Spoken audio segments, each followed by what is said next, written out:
In this video, you're going to learn a few different strategies that you can use as an athlete to get into a calm mindset going into a game.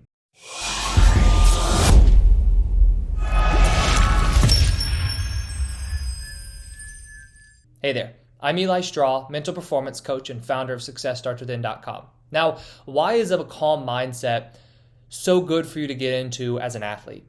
Well, it's simple. A calm mind is a focused mind. The more calm you can get your mind, the less racing thoughts you're going to have, the less fearful thoughts you're going to have, the less anxious thoughts you're going to have. And then a calm mind is one you can control. Therefore, you can start having more confident thoughts. You can begin using some more positive visualization that's going to help increase your confidence. But it's not always easy to have this calm mindset because when you get to a game, you feel all that excitement, you feel pressure, you feel anxiety, you feel fear.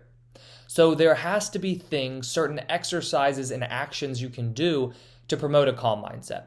When I'm working with athletes, one of the main things I focus on is creating actionable things that you can do. Because you don't want to simply hope to have a calm mindset, just like you don't want to hope to be confident or hope to be able to cope with pressure. You need to be actively doing something about it. Now, the first exercise or the first technique that you can use is some more calming self-talk. Your self-talk is just the thoughts that you have. It's the way that you're speaking to yourself. This one seems really simple, but it's very powerful before a game. What you can do is just practice saying to yourself, I am calm. I've got this. This is going to be a great game. I am excited to play. Speak in more positive and productive terms, and that's going to help you then kind of calm your mind as you're going into the game. Another tool that you can use is breath work. When you're not feeling calm, when your mind is not calm, it's racing. When your mind is racing, it's very likely that your heart's going to be racing. Your breath is probably going to be shallow. What you can do to calm your mind is to begin working on calming and slowing your breathing. What you can do for breath work is to choose from any sort of count breathing that you want to use. One of my favorites is a 5-10 count breathing, where you breathe in for a count of 5 and then you breathe out for a count of 10. Another one you can use is box breathing. Now, this one is very common as well. You breathe in for a count of 4, you hold for a count of 4, and then you breathe out for a count of 4. Controlling your breathing is one of the best things that you can do to then calm your mind as you go into a game.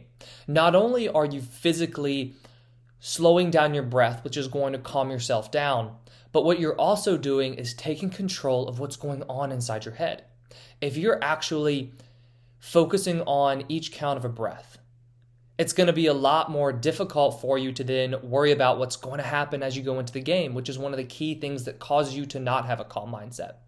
And then another tool that you can use is visualization. Now, visualization is so neat because you can use it in a wide variety of ways. One way that you can use visualization as you're going into a game, if you really want to calm yourself down, is to imagine a calming scene. Imagine yourself walking on the beach. Imagine yourself hanging out with your dog. If you imagine something that's going to help relax you and calm you down in that moment, that's going to then help calm your mind as you go into the game. Another way that you can use visualization is by visualizing yourself performing or seeing yourself do well in your mind's eye. If you visualize yourself doing well, so you're going to visualize yourself playing well, succeeding, that's going to help boost your confidence. And if you can have more confidence, you're not going to have as many worries. You're not going to have as many fears. These worries and fears, they're one of the main things that is keeping you from having a calm mindset. So by visualizing something that's going to boost your confidence, that's going to also help you calm your mind as you go into a game. And then the last exercise that I want to talk about is setting objectives. Objectives are so powerful because they give you something clear and concise that you're going to focus on. Rather than thinking, I've got to play well today. Today has to be a good game. I can't make a mistake. I can't mess up. You're going to say, my focus today is blank. And you're going to fill in the blank. With performance objectives, the one key you always have to keep in mind is that they need to be 100% within your control and part of the process.